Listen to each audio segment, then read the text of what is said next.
انہوں نے مجھے بتایا جی کہ ہم نے ارشد شریف کا قتل کرنا ہے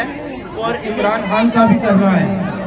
تو میں نے ان کو بولا کہ میرے پاس کوئی ایسے وسائل نہیں کہ میں اس کا قتل کینیا میں یا دبئی میں کروا سکوں، جس پر ناصر بٹ نے بولا کہ ہم اس کا کام کر لیں گے جب عمران خان کا قافلہ سمندر کا قافلہ گجرات کی طرف جائے گا۔ یہ 28 کو بات ہوئی تھی، انہوں نے لاسٹ جو میٹنگ ہوئی، نے بولا ادھر جائے گا تو آپ نے عمران خان کا قتل کروانا ہے۔ میں نے کہا جی بالکل میں ان کا قتل کرواؤں گا اور آپ کو شوٹر مہیا کروں گا، جس پر انہوں نے جب ارشد شریف کا قتل کروایا تو وہ ویڈیو میں نے خود انہوں نے مریم نواز کے ٹیلی فون سے لا کر مجھے دکھائی۔